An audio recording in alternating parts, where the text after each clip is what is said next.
देखो जितने भी सब्जेक्ट्स का प्रिपरेशन अपने आज के डेट तक किया है ना, सबसे इजीएस्ट प्रिपरेशन ज्योग्राफी का लगने वाला है। व्हाई? बिकॉज आज की वीडियो में सारी चीजें मैं सिंप्लीफाइड फॉर्मेट में आपको देने वाला हूं, जिससे आपका ये प्रिपरेशन 80 to 90% और इजी हो जाएगा। और ये सिंप्लीफाइड फॉर्मेट में क्या रहेगा वो आज की वीडियो के थ्रू मैं आपको बताऊंगा। नमस्कार दोस्तों, मैं सौरभ एडुकता में आप सबका स्वागत करता हूं, जहां पर आज की वीडियो में हम डिस्कस कर रहे हैं आपका ज्योग्राफी का प्रिपरेशन, जहां पर इस प्रिपरेशन में तीन चीजें डिस्कस करेंगे। सबसे पहले तो टाइम मैनेजमेंट के बारे में डिस्कशन होगा, जहां पर ये प्रिपरेशन में टाइम किस प्रकार से मैनेज करेंगे वो जानेंगे। दूसरी चीज तो इस प्रिपरेशन में हमें क्या प्रिपेयर करना चाहिए और क्या प्रिपेयर करना चाहिए ये जानने के लिए, उसको सिंप्लीफाई करने के लिए मैं एक सीक्रेट स्टडी मटेरियल आपको देने वाला हूं। तीसरी चीज हम लोग जो डिस्कस करेंगे that will be preparation format, कि ये जो कुछ भी चीज हम प्रिपेयर करेंगे वो किस फॉर्मेट में प्रिपेयर करेंगे। इन तीनों चीजों को तो डिटेल में डिस्कस करेंगे ही करेंगे, बट उससे पहले आपका कर्तव्य बनता है कमेंट करके ये बताओ कि ज्योग्राफी में कितने चैप्टर्स आप कंप्लीट करने वाले हो, प्रिपेयर करने वाले हो, और कितने चैप्टर्स को ड्रॉप करने वाले हो। कमेंट करने के बाद हम डिस्कस करेंगे टाइम मैनेजमेंट के बारे में, जहां पर सबसे पहले ये जानना जरूरी है कि ये जो प्रिपरेशन है ज्योग्राफी का, this preparation will be according to आपका पेपर फॉर्मेट या फिर पेपर पैटर्न। अब पेपर फॉर्मेट या पेपर पैटर्न को एनालाइज करने के बाद you will get to know कि आपके पेपर में दो प्रकार के क्वेश्चंस पूछे जाएंगे। सबसे पहला तो इजी टू स्कोर वाला सेक्शन होगा, जिसमें सारे ऑब्जेक्टिव्स वगैरह रहेंगे। उसके बाद रहेगा थ्योरेटिकल आंसर्स वाला सेक्शन, जिसमें short note, explain the concept, give geographical reason, answer the following वगैरह क्वेश्चन सारे ये यहाँ पे रहेंगे थ्योरेटिकल आंसर्स में। ये इजी टू स्कोर 26 मार्क्स यानी कि 26 मार्क्स के लिए पूछा जाएगा। वहीं पर थ्योरेटिकल आंसर्स 14 मार्क्स के लिए पूछा जा रहा है। More than 50% of the weightage आपका इजी टू स्कोर वाले सेक्शन में ही है, इसीलिए हम इसको 3 दिन का समय दे रहे हैं, यानी कि 9 से 12 घंटे का समय, अगर दिन का 3 से 4 घंटे ज्योग्राफी प्रिपेयर करते हो। दूसरी चीज थ्योरेटिकल आंसर्स को भी 3 दिन का समय देंगे, अगेन 9 to 12 आवर्स का समय। व्हाई? बिकॉज थ्योरेटिकल आंसर्स में काफी चीजें हमें लिख के प्रैक्टिस करनी होती है, एंड टू बी स्पेसिफिक एक फॉर्मेट में लिख के प्रैक्टिस करनी होती है, इसलिए हमने इसको ज्यादा समय दिया। 3 + 3 हो गए 6। अगर 8 दिन का प्रिपरेशन हम लोग करते हैं तो टेक्स्ट बुक पढ़ने के लिए 2 दिन का समय हमने दिया है। इतना क्यों इंपॉर्टेंट है 2 दिन टेक्स्ट बुक पढ़ने के लिए, आगे वीडियो में बताऊंगा। उसके बाद हम लोग डिस्कस करेंगे कि एग्जैक्टली क्या प्रिपेयर करना चाहिए। अभी प्रिपरेशन में फिलहाल सारे बच्चों के पास टेक्स्ट बुक तो अवेलेबल होगा ही होगा, ठीक है। उसके बाद कुछ बच्चों के पास मोस्ट लाइकली 21 अवेलेबल होगा, कुछ बच्चे नहीं, 80 to 90% ऑफ द बच्चों के पास तो मोस्ट लाइकली 21 अवेलेबल होगा ही होगा, सही है ना। तीसरी चीज, काफी बच्चों के पास डाइजेस्ट भी अवेलेबल होगा और कुछ बच्चों के पास सैंपल पेपर वाला बुक भी अवेलेबल होगा, ठीक है। Apart from all of this sources, आपका जो प्रिपरेशन रहेगा, जिसमें मैंने आपको कहा है कि इजी टू स्कोर वाला सेक्शन प्रिपेयर करेंगे, फिर उसके बाद थ्योरेटिकल आंसर्स प्रिपेयर करेंगे, दोनों को 3 दिन का समय देना है। तो ये प्रिपरेशन होगा कहाँ से, आपको कैसा पता चलेगा कि थ्योरेटिकल आंसर्स में यहाँ से क्वेश्चंस आएंगे या फिर ऑब्जेक्टिव्स यहाँ से पूछेंगे, किस प्रकार के क्वेश्चन से पूछेंगे। तो देखो 2 चीज़ों की जरूरत है। सबसे पहले तो आपको मोस्ट लाइकली 21 की जरूरत एट एनी कॉस्ट रहेगी ही रहेगी, और दूसरी चीज तो एक सीक्रेट स्टडी मटेरियल की, जो मैं आज आपको फ्री ऑफ कॉस्ट दे रहा हूं।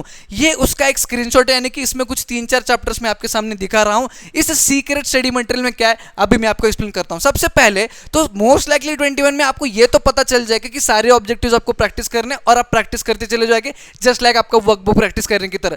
बट जो बाकी के थ्योरेटिकल आंसर्स है, शॉर्ट नोट्स कहां से पूछे जाएंगे, एक्सप्लेन द कंसेप्ट कहां से पूछा जाएगा, डिफरेंस बिटवीन अगर पूछा जाता है वो कहां से पूछा जाएगा, आंसर द फॉलोइंग वाला कहां से पूछा जाएगा, ये सारी चीजें एनालाइज करने के बाद, पिछले 4 से 5 पेपर्स को एनालाइज करने के बाद मैंने आपके सामने पूरा एक ब्लूप्रिंट रख दिया है, जिसको आप प्रिफर कर सकते हो, और ये आपका 80 to 90% of the time save करेगा। जैसे कि पॉपुलेशन, इस चैप्टर को ध्यान से देखोगे तो पॉपुलेशन में आपको ग्राफ बेस्ड क्वेश्चंस कहां से पूछे जाएंगे और मैप मार्किंग के लिए कहां से पूछा जाएगा, वो सारे चीजें मैंने आपको यहां पे प्लॉट करके दिया है। What you have to do is you just have to practise all of the things. देखो प्रैक्टिकली थिंक करो, अभी टाइम कम है, 8 दिन के समय में अगर पूरा ज्योग्राफी कंप्लीट करना है तो सारे चीजें पढ़ते नहीं बैठेंगे। ये ऐसे चीजें हैं जिनके बेस पे 80% of the paper, 90% of the paper हर साल सेट होता ही आ रहा है। ये प्योर ब्लूप्रिंट रहने वाला आपके लिए। ह्यूमन सेटलमेंट्स की अगर बात करें तो यहां पर देखो, अर्बनाइजेशन इन इंडिया के सामने लिखा है डिटेल में पढ़ना है। वाई डिटेल में पढ़ना है? क्योंकि इससे कोई एक थ्योरेटिकल आंसर पूछा जाएगा, इसलिए ये टॉपिक को डिटेल में पढ़ना है और समझना है। उसके बाद आपके टेक्स्ट बुक के एक्सरसाइज से कुछ डायरेक्ट क्वेश्चन भी पूछे जाएंगे, उसको भी मैंने मेंशन किया। जैसे कि क्वेश्चन नंबर 2 का BCD, यहाँ पर अगर आप देखते हो तो पेज नंबर 63, 64 का मैप मार्किंग हो गया। यहाँ पे देखो question number 5 AE text book exercise मैंने यहाँ पे प्रेजेंट किया है, आपको दिया है मैंने कि ये स्पेसिफिक क्वेश्चन को ध्यान से देखिएगा, इस स्पेसिफिक क्वेश्चन को ध्यान से पढ़िएगा। अगर डिफरेंस बिटवीन भी पूछा जाता है तो वो कौन सा पूछा जाएगा वो भी मैंने यहाँ पे दिया है। यहाँ पे देखो, Brazil and Indian transport detail में पढ़ना है। वाई? बिकॉज इस पे एक आंसर द फॉलोइंग वाला क्वेश्चन तो बनेगा ही बनेगा। उसके अलावा जितने भी मैप मार्किंग हो गए या फिर ग्राफ बेस्ड क्वेश्चंस हो गए, वो सारे चीजें सारे चैप्टर्स के मैंने एकदम आसान तरीके से इसमें प्लॉट किया है और ये पीडीएफ आपको डिस्क्रिप्शन में मिल जाएगा। आप उसको रिफर करना ही करना है और अपनी प्रिपरेशन को और बेहतर करना है। अब लास्ट में जानेंगे कि प्रिपरेशन फॉर्मेट क्या होगा ज्योग्राफी का। उसमें सबसे पहले तो दो इंपॉर्टेंट चीजें जानना है इस प्रिपरेशन में। सबसे पहले चीज तो मैंने हिस्ट्री एंड पॉलिटिकल साइंस वाली वीडियो में बताया था, आपके जितने भी आंसर्स आप लिखोगे सारे थ्योरेटिकल आंसर्स है, तो सारे के सारे पॉइंट वाइज फॉर्मेट में रहना चाहिए। एंड दूसरी चीज तो कीवर्ड्स को अंडरलाइन करना है पेंसिल से।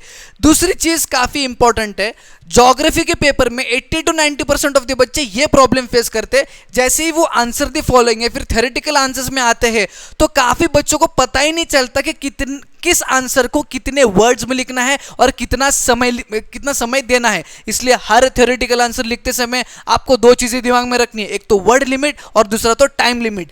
इस क्वेश्चन का आंसर कितने वर्ड्स में मुझे लिखना है ये दिमाग में रहना चाहिए और कितने टाइम के अंदर मुझे कंप्लीट करना है ये दिमाग में रहना चाहिए। अगर ये दोनों चीजें दिमाग में है तब जाके आपका पूरा पेपर कंप्लीट होगा, वरना बड़े बड़े आंसर्स आपके छूटने वाले हैं अगर ये दोनों चीजें दिमाग में नहीं रहेंगी। तो अब हम लोग अगर डिस्कस करें प्रिपरेशन फॉर्मेट की, तो सबसे पहले स्टेप की अगर बात करें तो पहले स्टेप में तो मैं यही कहूंगा कि टेक्स्ट बुक को पढ़ना काफी जरूरी है।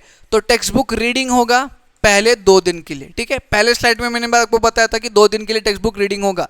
इतना इंपॉर्टेंट क्यों है जान लो ध्यान से। सबसे पहले तो थ्योरेटिकल आंसर्स को जब भी आप प्रिपेयर कर रहे हो, ठीक है, थ्योरेटिकल आंसर्स को आप पढ़ते हो, उसको लर्न करते हो, उसको समझने की कोशिश करते हो, जो कुछ भी आप करते हो वो दिमाग में तभी बैठेगा जब उसके टॉपिक का आइडिया आपके पास है या फिर उसके टॉपिक का आइडिया आपको पता है। अगर वो नहीं है तो वो 1-2 घंटे के लिए बैठेगा, फिर बाद में आप भूल जाओगे। इस चीज के लिए हर इंपॉर्टेंट टॉपिक्स जो मैं आपको दे रहा हूं, जिसके बेस पे आपके जो थ्योरेटिकल आंसर्स है वो बनने वाले हैं, इन टॉपिक्स का समझ दिमाग में रहना काफी जरूरी है, जिसके लिए टेक्स्ट बुक को पढ़ना थरोली कम से कम एक बार तो जरूरी है ही है। दूसरा रीजन, जितने भी आप ऑब्जेक्टिव्स की प्रिपरेशन करने वाले हो, ऑब्जेक्टिव्स किसी भी कहने को ऊपर से पूछा जा सकता है आपके चैप्टर से, तो ऑब्जेक्टिव्स के क्वेश्चंस को प्रैक्टिस करने से पहले एक बार आपके चैप्टर को थरोली ध्यानपूर्वक पढ़ना जरूरी है, तब जाके आपके क्वेश्चंस बनने वाले हैं। इसीलिए टेक्स्ट बुक रीडिंग काफी जरूरी है। 2 दिन का समय मैं इसको दे रहा हूं। उसके बाद स्टेप 2 की अगर बात करूं तो यहां पर हम प्रिपेयर करने वाले हैं इजी टू स्कोर एरिया, ठीक है। क्या करेंगे? इजी टू स्कोर एरिया, जिसके लिए टोटल 3 दिन का समय दे रहा हूं। अब इन 3 दिन को कैसे यूटिलाइज करना है वो भी मैं आपको बताता हूं। मोस्ट लाइकली 21 उठाएंगे, उसमें जितने भी इजी टू स्कोर वाले ऑब्जेक्टिव वाले क्वेश्चन है उनको प्रैक्टिस करेंगे। कैसे? अभी मैं आपको बताता हूं। सबसे पहले दिन तो question number 1, question number 2 and question number 3, इन तीनों चीजों को फर्स्ट डे प्रिपेयर करेंगे। इन 3 क्वेश्चंस की ढेर सारी प्रैक्टिस मोस्ट लाइकली 20 दिन से करेंगे पहले दिन। उसके बाद क्वेश्चन नंबर 4 की प्रिपरेशन की बारी आएगी, जिसके लिए सेकंड पूरा डे आपको देना है।